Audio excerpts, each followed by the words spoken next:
வணக்கம். 16ம் பெற்ற பெருவாழ்வு வாழ்க அப்படின்னு நம்ம பெரியவங்க எல்லாருமே நம்மள ஆசீர்வதிப்பாங்க. அதற்கான அர்த்தம் என்னன்னு உங்க எல்லாருக்குமே தெரியும். கண்டிப்பா குழந்தை, ஆயுள், ஆரோக்கியம் கண்டிப்பா அந்த லிஸ்ட்ல இருக்கு. ஆனா, இங்க 16 செல்வமா நான் நினைக்கிறது ஸ்ரீராமனுடைய 16 குணங்கள். அத பத்தி தான் உங்ககிட்ட ஷேர் பண்ணிக்க போறேன். ஒவ்வொரு நாளும் ஒவ்வொரு குணத்த பத்தி நம்ம பேச போறோம். வால்மீகியும் நாரதரும் மீட் பண்றாங்க. வால்மீகிக்கு ஒரு 16 கேள்வி இருக்கு. கடகட கடகடன்னு நாரதர்கிட்ட கேட்டுர்றாரு. ஒவ்வொரு கேள்வியும் ஒவ்வொரு குணத்த சேர்ந்தது.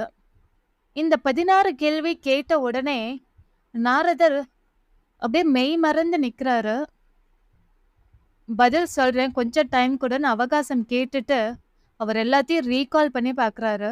பார்த்துட்டு ஸ்டன் ஆயிடுறாரு. கொஞ்சம் தன்னையே சுதாரிச்சுக்கிட்டு பதில் சொல்றாரு. இந்த 16 குணங்களும் உள்ளவன் ஸ்ரீராமன் மட்டுமே அப்படிங்கிறாரு. ஆனா, வால்மீகிக்கு ஒரு டவுட். ஏன்பா இவ்ளோ நேரம் எடுத்துக்கிட்டீங்க இந்த ஒரு பதில் சொல்றதுக்கு? அப்படின்னு. ஏன்னா நாரதர் சர்வ சஞ்சாரி. எல்லா உலகத்துக்குமே சஞ்சாரம் பண்ணிக்கிட்டே இருப்பாரு. சதா சர்வகாலம் நாராயண நாமத்தையே சொல்லிக்கிட்டே இருப்பாரு. அவ்ளோ பெரிய ரிஷி. அவர் வந்து அவருக்கு இவ்ளோ பெரிய தடுமாற்றமா? அப்படிங்கிற டவுட் வால்மீகிக்கும் இருக்கும், நமக்கும் இருக்கும் இல்லையா? இப்ப நம்ம டீச்சர்கிட்டயே நம்ம வந்து ஒரு கேள்வி கேட்குறோம். கடகடன்னு ஒரு 10 கேள்வி கேட்குறீங்க. அவங்க கொஞ்சம் யோசிச்சுட்டு பதில் சொல்றாங்கங்கும்போது, "ஓ! இவங்களுக்கே தெரியல போல" அப்படிங்கிற ஒரு டவுட் நமக்கே வரும். அந்த மாதிரி தான். ஏன் வந்து நாரதர் இவ்ளோ டைம் எடுத்துக்கிட்டாரு அப்படின்னா, இந்த ஒவ்வொரு குணங்களையும் அவர் லிஸ்ட் போட போட போட, இவருக்கு எல்லாமே வந்து ஞாபகம் வந்தது ஸ்ரீராமன் மட்டும் தான். ஒவ்வொன்னா சொல்ல சொல்ல சொல்ல ஸ்ரீராமன், ஸ்ரீராமன், ஸ்ரீராமன் 16 குணத்துக்குமே ஸ்ரீராமன், ஸ்ரீராமன் எழுதிக்கிட்டே வந்துட்டாரு. ஸ்ரீராமன நெனச்ச உடனே ஸ்ரீராமனோட அழகு அந்த சௌந்தர்ய ரூபம், அவரோட பராக்கிரமம், அவரோட வீரம், அவருடைய நல்ல குணங்கள், இது எல்லாத்தையும் பேசணும்னு நெனைக்கிறோம் அப்படின்னாவே, அவருடைய பக்தர்கள் எல்லாருமே ஸ்தம்பிச்சு போயிடுவாங்க. மெய் மறந்து போயிடுவாங்க. மெய் சிலிர்த்தும் போயிடுவாங்க. அதே நிலையில தான் நாரதரும் இருந்தாரு. இப்ப நம்ம நம்ம யார்கிட்டயாவது பேசிட்டு இருக்கோம். நம்மளோட ஃப்ரெண்ட்ஸ் கிட்டயோ, இல்ல வேற யார்கிட்டயோ பேசிக்கிட்டு இருக்கோம். கேஷுவலா பேசிட்டு இருக்கும்போது நமக்கு பிடிச்ச ஒருத்தவங்கள நினைவுபடுத்துற மாரி, சில விஷயங்கள அவங்க சொல்றாங்கங்கும்போது, நாமே ஒரு நிமிஷம் ஸ்டன் ஆயிடுவோம் இல்லையா? ஆமா, இந்த மாதிரிலாம் கூட என் அப்பாவும் இருந்தாரு, அப்டின்ட்டு. அந்த நிமிஷம் அவங்கள பத்தி பேசும்போது நமக்கு கண் கலங்கும். நமக்கு பேச வராது, வாய் குளறும். ஏன்னா, நமக்கு அவங்களோட நம்ம வாழ்ந்த வாழ்க்கையோட நினைவுகள் எல்லாமே அப்டியே கிராஸ் ஆயி போகும். அந்த அந்த ஃபீலிங்கே ஒரு டிஃப்ரெண்ட்டா இருக்கும் இல்லையா? அதே மாதிரி ஒரு ஃபீலிங்ல தான் இப்ப நாரதரும் இருக்காரு. ஸ்ரீராமன் ஸ்ரீராமனுடைய குணங்கள் தான் இதுவான்னு வால்மீகி கேட்கல. குணங்கள மட்டும் தான் லிஸ்ட் போடுறாரு. ஆனா அது குணங்கள உங்களுடைய அந்த நேம கேட்க கேட்க கேட்க அவருக்கு முழுசா நினைவுக்கு வர்றது ஸ்ரீராமன் மட்டும் தான். அத நினைச்சதும் அவர் அப்படியே கொஞ்சம் ஸ்டன் ஆயிட்டாரு, உருகிட்டாரு. அப்புறம் சுதாரிச்சுக்கிட்டு வால்மீகி கிட்ட இந்த எல்லா குணங்களும் ஒருங்க நிரம்ப பெற்றவர் ஸ்ரீராமன் மட்டும் தான்னு பதில் குடுக்குறாரு. இப்ப இந்த 16 குணங்கள பத்தி தாங்க நாம பார்க்க போறோம். முதல் குணம் குணவான் சௌசீல்யம். குணவான் சௌசீல்யம்னா என்ன? அப்டின்னா, எந்த ஒரு மனபேதம் இல்லாம, அதாவது தாழ்வு நீ உயர்ந்தவன், நான் தாழ்ந்தவன். நீ பணக்காரன், நான் ஏழை. குணத்தால் பிரிச்சு பார்க்கறது, இல்ல ஜாதியால, மதத்தால பிரிச்சு பார்க்கறது, இது எல்லாமே எதுவுமே இல்லாம, நீயும் நானும் சரிசமம். எல்லா உயிரும் சரிசமம். மனிதனும் மனிதனும் மட்டுமல்ல, மனிதனும் தெய்வமும் சமம். மனிதனும் மற்ற உயிர்களும், ஒரு மிருகமாகட்டும், பறவையாகட்டும் எல்லாமே சரிசமம். இந்த உலகத்துல வாழ்ற ஒவ்வொரு உயிரிலும் எப்படி நீக்கமற பகவான் நிறைஞ்சிருக்காரோ, அப்ப அந்த பகவானே அவதாரம் எடுத்து வந்திருக்காரு ஸ்ரீராமனா. அவரு எப்படி வந்து மத்த உயிர வந்து வேற ஒரு உயிரா பிரிச்சு பார்ப்பாரு? தன் உயிரா தானே பார்ப்பாரு. அதனால தான் வெவ்வேறு குலத்துல பிறந்த வேடன் ஆகட்டும், சுக்ரீவன் ஆகட்டும், விபீஷணன் ஆகட்டும், எல்லாரையுமே தன் உயிர் போல் பார்த்தாரு. அது மட்டும் இல்லாம அவங்கள அக்செப்ட் பண்ணிக்கிட்டாரு. தன்னுடைய தம்பியாவே அக்செப்ட் பண்ணிக்கிட்டாரு. அவங்களுக்கான மரியாதைய நிரம்ப குடுத்தாரு. தன்னை உயர்ந்தவன்னு ஒரு இடத்துல கூட அவர் காட்டிக்கவே இல்ல. அவங்க அவங்க எல்லாருமே ஸ்ரீராமன் கிட்ட பழகுறதுக்கு கூச்சப்பட்டாலுமே, அந்த கூச்சத்த அவரு உடைச்சாரு. "கூச்சப்படாத, விலகி போகாத, நீ என்னோட தம்பி."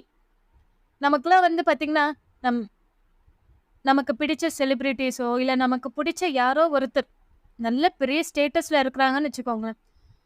அவங்க நம்ம கிட்ட வந்து நெருங்கி, நமக்கு சரிசமமா பழகி, நண்பரா பழகி, நம்ம கூட நெருங்கி பழகும்போது, நமக்கு ஒரு கூச்சம் இருக்கும் இல்லையா? அந்த கூச்சத்தையும் உடைக்கிற விதமா அவங்க நெறைய மெனக்கெட்டு நெறைய விஷயங்கள செய்வாங்க. அதே மாதிரி தான் இங்க ஸ்ரீராமனும். குகன் ஆகட்டும், சுக்ரீவன் ஆகட்டும், விபீஷணன் ஆகட்டும், இவங்க எல்லாருமே வந்து ஒரு டிஸ்டன்ஸ் மெயின்டெயின் பண்ணாலும், அந்த டிஸ்டன்ஸே வேண்டாம். மெயின்டெயின் பண்ணாத.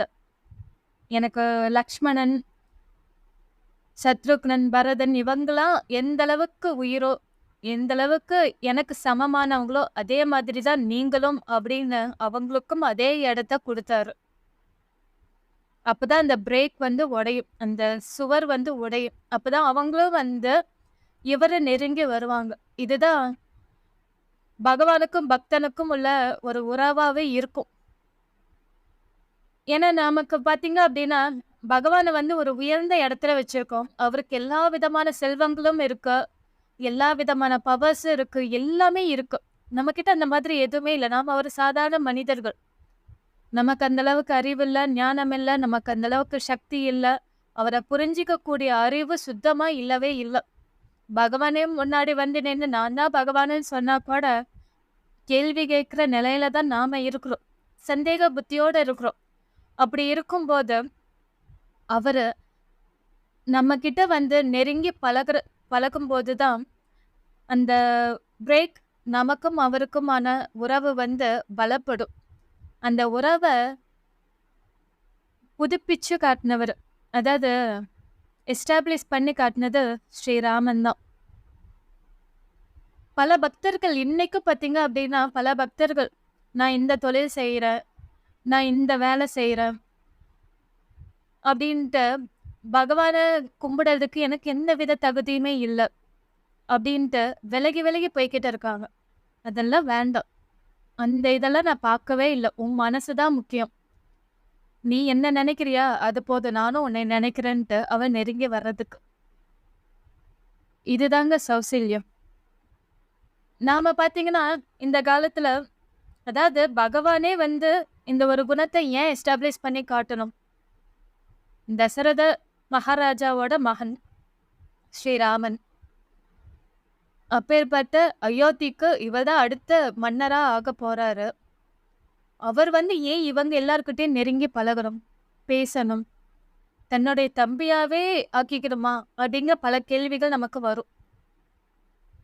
நாமளும் பார்த்தீங்கன்னா, எங்க நடைமுறை வாழ்க்கையில நம்மள சுத்தி இருக்க பல மனிதர்கள் இப்ப நம்ம வீட்டுக்கே பார்த்தீங்க அப்படின்னா, இந்த கார்ப்பரேஷன்ல வேலை செய்றவங்க, குப்பை அள்ளுறவங்க, இல்ல கூட்டுறவங்க இவங்கள எல்லாம் பார்த்தோம் அப்படின்னா விலகி நிப்போம்.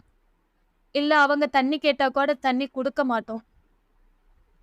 இல்ல அவங்களுக்குன்னு தனி டம்ளர் வச்சிருப்போம். இல்ல தண்ணி கப்பு எடுத்துட்டு வாங்க அப்படின்ட்டு பிளாஸ்டிக் கப்ல குடுக்க வைப்போம். இந்த மாதிரி பல இடத்துல நடந்துகிட்டு தானே இருக்கு. அதாவது பேதம் பார்த்துக்கிட்டே தான் இருக்கிறோம். அவங்களும் நம்மள போல ஒரு உயிர் தான் அப்படின்ட்டு நாம பார்க்கறது கிடையாது. அதே மாதிரி இன்னும் சில பேர் பார்த்தீங்க அப்படின்னா, அ ஒரு டாக்டர் கிட்ட போறாங்க, ட்ரீட்மெண்ட்டுக்கு போறாங்க அப்படின்னா, "ஓ! இவங்க இந்த ஜாதியா? ஓ! இவங்க இந்த மதமா?" அப்படின்ட்டு அப்படியே பேக் ஆஃப் ஆயிர்றாங்க. அந்த டாக்டர் கிட்ட போய் ட்ரீட்மெண்ட் எடுத்துக்க மாட்டேங்கிறாங்க. இல்ல நர்ஸு இந்த மாதிரி பல வேலை செய்றவங்க, நம்மள சுத்தி இருக்கிறவங்க, இல்ல ஒரு ஷாப்பிங்கே போறீங்க அப்படின்னாலும், அவங்க பல பொருட்கள எடுத்து வைக்கும்போது, அவங்க வந்து அவங்களோட அடையாளத்த வச்சு, முகத்துல காட்டுற இந்த அடையாளம், இது எல்லாத்தையும் வச்சு அவங்களோட உடை, இல்ல முகத்துல இடுற பொட்டு, இது எல்லாத்தையும் வச்சு அந்த அடையாளத்த பார்த்து அவங்கள அவாய்ட் பண்றது. இந்த மாதிரிலாம் பண்றதுனால, நாம என்ன பண்றோம்? யோசிச்சு பாருங்க. நாம என்ன இந்த அளவுக்கு பெரியவங்களாயிட்டோமா என்ன? நாம இந்த அளவுக்கு நம்மள விட கீழ இருக்கிறாங்கன்ட்டு நாம ஒருத்தவங்கள டம்ப் பண்ண, நமக்கும் மேல ஒருத்தவங்க இருப்பாங்க. நம்மள விட ஸ்டேட்டஸ்ல, படிப்புல, எல்லா விதத்திலயும் உயர்ந்தவங்க இருப்பாங்க. நாம நாம எந்த அளவுக்கு அவங்கள ட்ரீட் பண்றோமோ, அத விட கேவலமா நம்மள ட்ரீட் பண்றதுக்கு ஒரு ஆளு இருப்பாங்க இல்லையா? அத நம்ம யோசிக்கிறதே இல்ல. ஆனா அதுதான் உண்மையும் கூட. இந்த மாதிரி பாகுபாடு பார்க்கவே கூடாது அப்படிங்கிறது தான் ஸ்ரீராமன் இவங்க எல்லாரையுமே வந்து வா அக்செப்ட் பண்ணிக்கிட்டு வாழ்ந்து காட்டினாரு. ஏன்னா, ஒரு காலேஜுக்கு போறீங்க அப்படின்னாலும், அங்க பல தரப்பட்ட, பல மதத்த சேர்ந்த, பல ஜாதிய சேர்ந்த மாணவர்கள் வந்து படிப்பாங்க. அங்க நீங்க ஸ்டூடண்ட்ஸுங்கிற ஒரு அடையாளம் மட்டும் தான். படிக்கணும் சந்தோஷமா, அவ்வளோதான். இல்ல ஒரு இடத்துக்கு வேலைக்கு போறீங்க அப்படின்னாலும், அந்த இடத்துலயும் பல தரப்பட்ட மனிதர்கள் இருப்பாங்க. பல விதப்பட்ட ஜாதிய, மதத்த, நிறத்தால, குணத்தால வேறுபட்ட மனிதர்கள் இருக்கதான் செய்வாங்க. ஆனா நமக்கு தேவை என்ன? நம்மளுடைய வேலை. அவங்களோட இணைந்து சந்தோஷமா வேலை எப்படி செய்யணும்?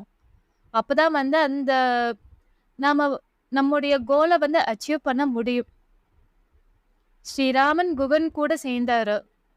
குகன் கூட சேரல அப்படின்னா கங்கைய கடந்து வந்திருக்கவே முடியாது. சுக்ரீவன் கூட சேரல அப்படின்னா சீதா தேவிய கண்டுபிடிச்சிருக்கவே முடியாது.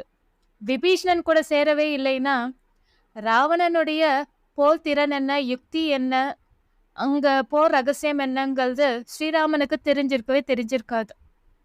ஸோ ஒரு லீடர்ஷிப் குவாலிட்டி என்ன? நம்ம எல்லார்கிட்டையும் சரிசமமா பழகணும். எல்லாருமே நாமளே எல்லா வேலையும் செய்யவே முடியாது. அதுதான் உண்மை. அதை நம்ம எல்லாருமே அக்செப்ட் பண்ணிக்கணும். நம்மளை சுத்தி பல தரப்பட்ட மனிதர்கள் இருப்பாங்க. அவங்களோட உதவி, அவங்களுடைய வேலை, அவங்களுடைய கடமையை அவங்க செய்வாங்க. அதோட சேர்ந்து நாமளும் நம்மளுடைய கடமை சேர்ந்து செய்யணும். அப்பதான் அதோட ரிசல்ட் நல்லா இருக்கும். அதுதான் ஸ்ரீராமன் வந்து வாழ்ந்தே காட்டுனது. ஸோ நாமளும் இந்த சௌசல்யம்ங்கிற குணத்தை நல்லபடியா வளர்த்துக்கணும். யாருக்கிட்டையும் எந்த விதத்திலையும் நிறத்தாலோ, குணத்தாலோ, இவங்கள கெட்டவன், இவங்க நல்லவங்க, இவங்க எனக்கு அன்னைக்கு உதவி செஞ்சாங்க, அதனால இவங்க கிட்ட மட்டும்தான் பழகுவேன். ஆனா அவங்க வீட்ல இருக்கிறவங்க யாரையுமே எனக்கு பிடிக்காது. அப்புறம் இவங்க இந்த வேலை செய்றாங்க, இவங்க கூட எல்லாம் என்னால பழக முடியாது, பேச முடியாது, இல்ல உதவி செய்ய முடியாதுன்னு அவாய்ட் பண்றது. இந்த மாதிரி குணத்தை எல்லாத்தையுமே ஸ்டாப் பண்ணிடுங்க. முடிஞ்ச அளவுக்கு நீங்க அவங்களுக்கு உதவி செய்யல அப்படின்னாலும் பிரச்சனை கிடையாது. அட்லீஸ்ட் ஒரு ஸ்மைல் கொடுக்கலாம், தப்பு கிடையாது. இல்லைனாலும் அவங்கள ஹர்ட் பண்ணாம கடந்து போகலாம். அதுவே இன்னும் பெரிய விஷயம்தான் நான் சொல்லுவேன். நாம நாம சந்திக்கிற எல்லா மனிதர்களுமே 24/7 ஹாப்பியா இருக்கிறவங்க கிடையாது. அவங்களுக்கும் அவங்களோட சூழலை பொறுத்து பல்வேறு பிரச்சனையை ஃபேஸ் பண்ணிக்கிட்டு தான் இருப்பாங்க. உடலாலோ, உள்ளத்தாலோ, இல்ல வசதியாலோ, வறுமையினாலோ ஏதாவது ஒரு பிரச்சனை இருந்துகிட்டு தான் இருக்கும். பல கடமைகள் இருக்கும். பணப்பிரச்சனையா இருக்கலாம். எவ்வளோ பிரச்சனை ஒவ்வொரு மனிதரும் அதை ஃபேஸ் பண்ணிட்டு தான் இருக்காங்க. ஆனா நாமளும் ஏன் அவங்களுக்கு அந்த ஒரு பிரச்சனைய ஒரு ப்ரெஷரை நாம ஆட் பண்ணணும் சொல்லுங்க. அது மட்டும் இல்லாம இப்ப நீங்க பாத்தீங்கன்னா ஒரு ஆஃபீஸ்க்கு போறீங்க அப்படின்னா, உங்களுக்கு மேல வேலை செய்யறவங்க வயதால் குறைஞ்சவங்களா இருப்பாங்க. ஆனா உங்களுக்கு வயசு அதிகமா இருக்கும். அவங்கள விட ஒரு 10 வயசு அதிகம். எனக்கு வந்து எக்ஸ்பீரியன்ஸ் அதிகம். நான் இவ்ளோ படிச்சிருக்கேன். ஆனா என் வயசுல 10 வயசு சின்னவன் எனக்கு முதலாளியா, எனக்கு மேல வேலை செய்றானா அப்படிங்கிற ஒரு கோபம் வருது, கொந்தளிப்பு வருது, அந்த பொறாமை வருது. அதுல யாருக்குங்க நஷ்டம்? உங்களுக்கு தாங்க நஷ்டம். ஏன்னா உங்களுடைய வேலையோட அந்த குவாலிட்டி வந்து குறைஞ்சிடும். அப்ப அது உங்களுக்கு தானே நஷ்டமாகும். ஆனா அவங்களோட இணைந்து நீங்க வேலை செய்யும்போது, அந்த வேலை வந்து ரொம்ப சூப்பரா முடியும். யாரும் யாருக்கும் வந்து உதவி செய்யணுங்கிற கட்டாயம் கிடையாது. கேட்கிறவங்களுக்கு கண்டிப்பா செய்யலாம். இல்லையா கடந்து போய்க்கிட்டே இருக்கலாம். அதனால நாம சந்திக்கிற நபர்கள் அவங்க டெத் ஆர் லைஃப்ங்கிற ஒரு சிச்சுவேஷன்ல கூட இருப்பாங்க. ஆனா நாம எல்லாத்தையும் மனசுல வச்சுக்கிட்டு இன்முகத்தோட மத்தவங்க எல்லார்கிட்டயும் பழகணும். உதவி செய்யல அப்படின்னாலும் அவங்களுக்கு உபத்திரவம் செய்யாம, அவங்கள ஹர்ட் பண்ணாம நாம வாழ பழகிக்கணும்.